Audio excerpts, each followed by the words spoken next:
पहले ही बने। एमपी का पहला करोड़पति बनना है, हम पहले ही बने। एमपी का पहला स्टार रूबी बनना है, हम पहले ही बने। और एमपी का पहला सफायर बनना है, हम पहले ही बने।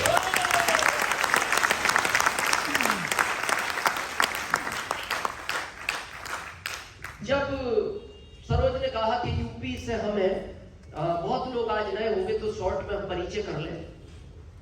नाम दिनेश चौधरी है और बहुत छोटे से किसान परिवार में जन्म हुआ। तो परिवार की आर्थिक स्थिति अच्छी नहीं थी, तो फादर स्कूल ले गए जब हम लगभग 6.5 साल के थे। उस समय गांव में बहुत छोटे बच्चे को स्कूल नहीं भेजते थे।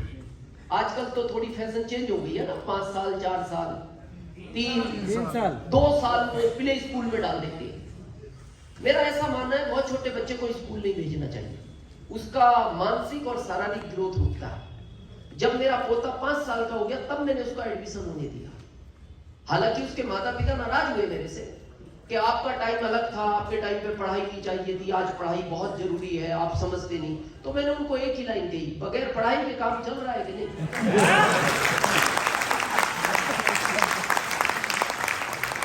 ये कितना भी बड़ा ऑफिसर बन जाए, ये मेरी बराबर पैसा नहीं कमा सकता।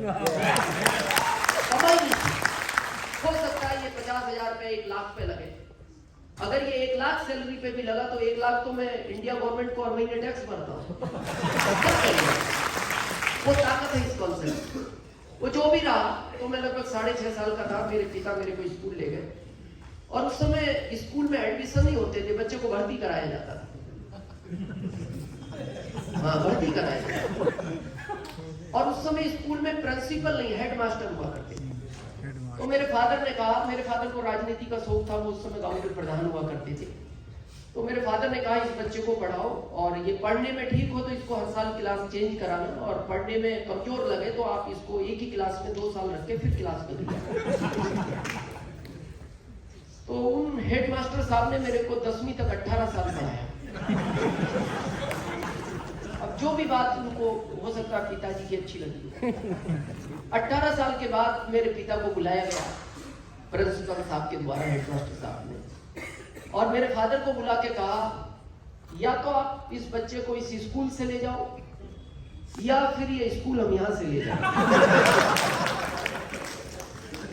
तो ये बात अच्छी नहीं लगी मेरे फादर को, ये इनडायरेक्ट इंसल्ट था उनका।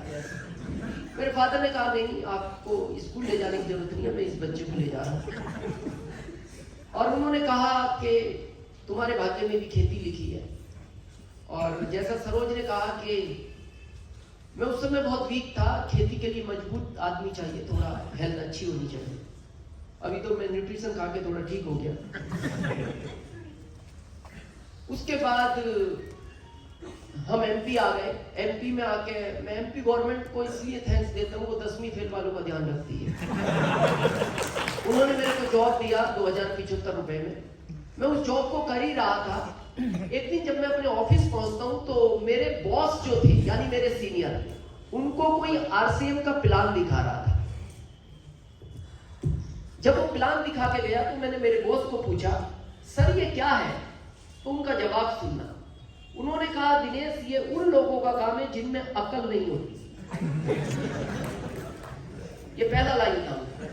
दूसरा लाइन था, ये उन लोगों का काम है जो पढ़े लिखे नहीं होते। तीसरा उनका लाइन था, ये उन लोगों का काम है जिनके पास कोई काम नहीं है। चौथा उनका लाइन था, ये उन लोगों का काम है जिनकी परिवार में कोई वैल्यू नहीं है। पांचवी उनकी लाइन थी, ये उन लोगों का काम है जिनको रिश्तेदारी में कोई बुलाता नहीं। और आखिरी लाइन उनकी ये थी, ये काम तू कर सकता है।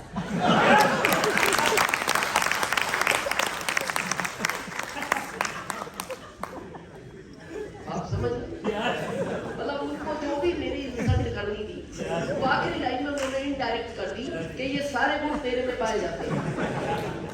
लेकिन आश्चर्य इस बात का है, 3 साल पहले वो ज्वाइन हुए।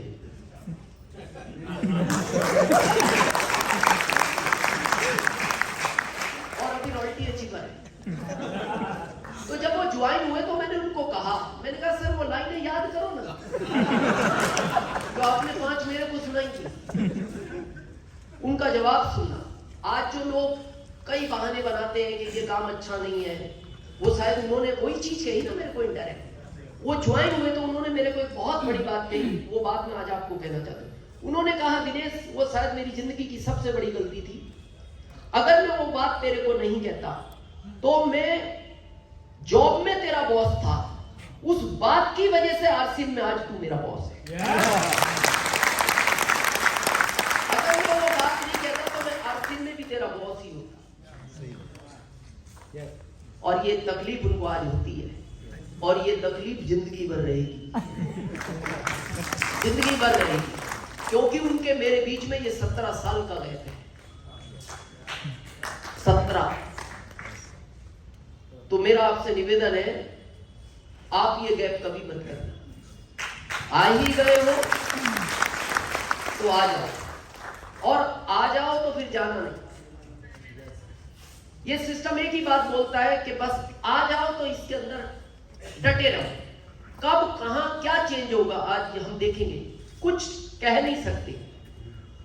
जब आरसीएम में शुरुआत हुई थी, यहाँ बहुत सारे हमारे सीनियर हैं, कादरी सर है, कुलकर्णी साहब है, बहुत सारे हैं। आप जानते हैं शुरू में आरसीएम किट देता था, किट ही बोलते थे ना, KIT किट, इसका उल्टा करो TIK। ये किट खुद बोलता था, तू किट लेके